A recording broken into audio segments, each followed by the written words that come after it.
Some of these clowns talk about it, but see, I lived it. When that cell door opens, the talking's over. Ain't no guns, ain't no drive-bys. Get your knife. Straight hand-to-hand combat. Peace, blessings, and salutations. Yurima Karama here again with another segment of Voices from Behind the Wall. This segment I want to touch on illiteracy and education in prison. The illiteracy exists, but it's not as high as people think. Obviously, education plays a big part, and there's different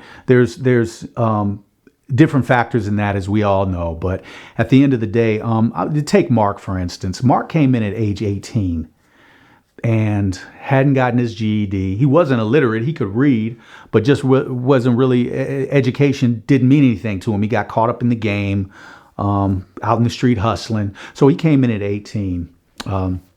And one of the things that they do, that you have to do, at least in the federal system, is you have to go to school for a portion of your day to working towards your GED. Now it's a dual measure, because what it does is it gives the education department something to do, because they pay them. They have an education department. They pay them.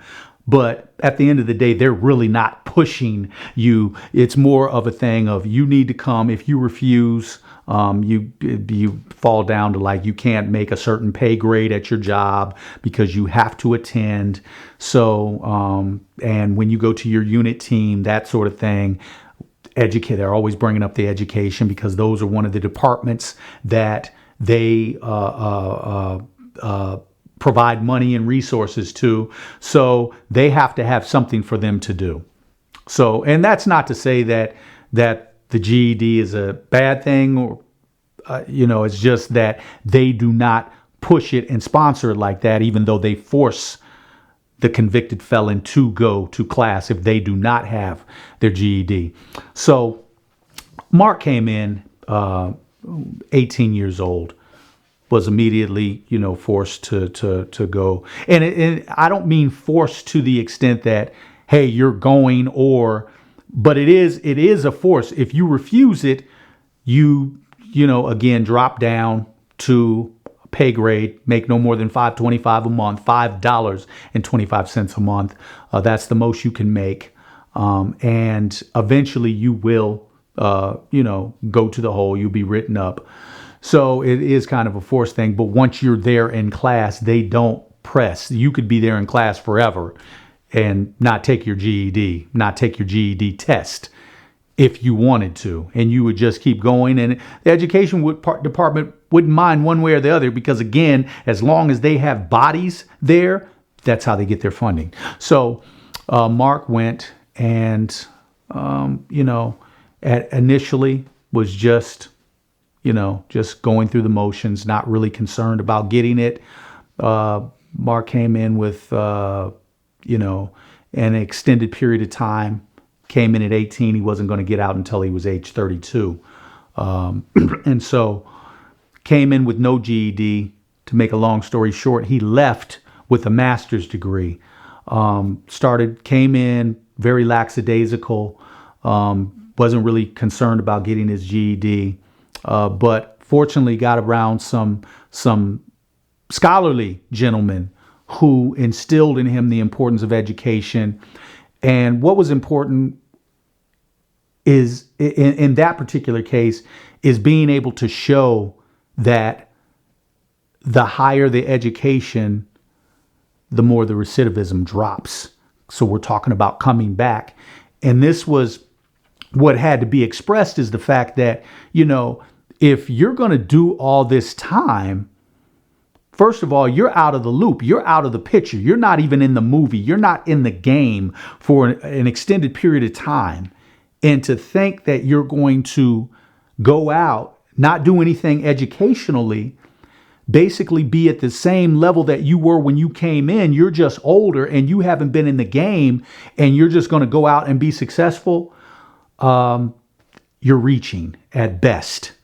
So in order and this is what it was expressed to Mark, that you have to equip yourself with the essential utensils that you're going to need to make it, even if you decide to go out and work for somebody. Otherwise, you're going to go out, job opportunities aren't going to be there because you don't even have a GED. So, which lessens the opportunity for you to even go out and work for somebody. So what does that leave you? That leaves you the setup.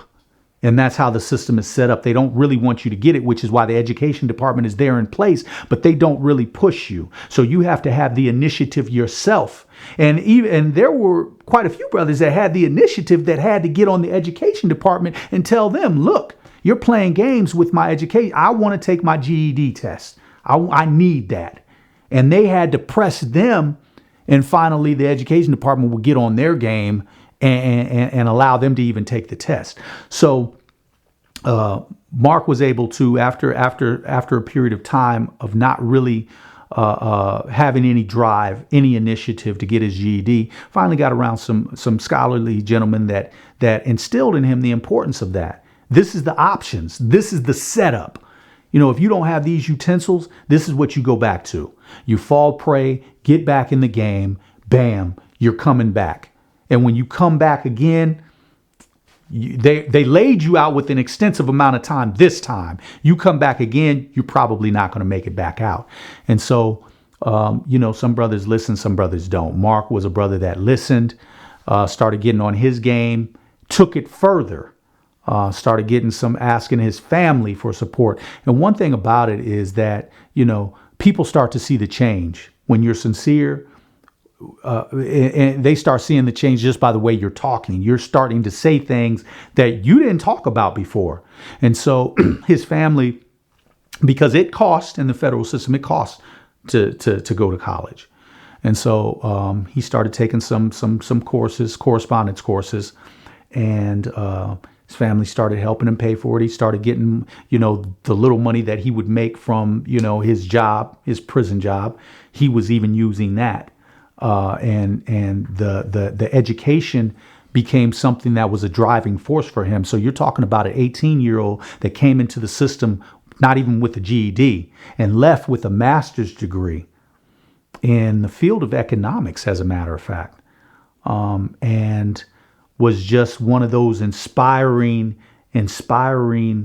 cases where, it was like, yes, and you don't know where he's going to take that. I haven't kept in contact with him, but I do know that he left with that. And he was a totally different person from the time he came in. I got a chance to see the gradual growth, the step, stages, and degrees that he was reaching, not only in his educational process, but in him moving from boyhood to manhood, and him elevating and stepping it up and taking it up a notch, and his study habits and his reading habits and things that he was absorbing into his system to make him a better person.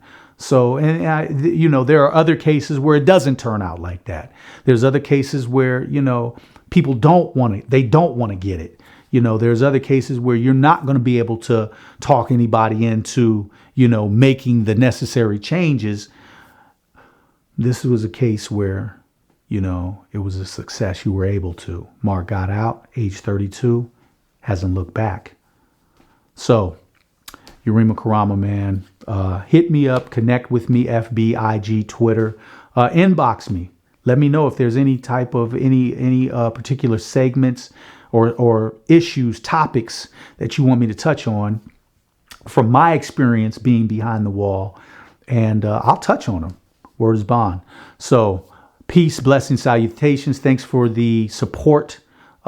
Sincere gratitude to you, man. Much love. I say that sincerely.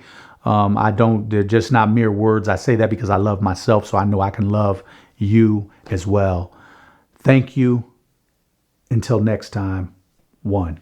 Testament, I'm on one. Give you the treatment, represent to a further extent. It's the first volume of my testament.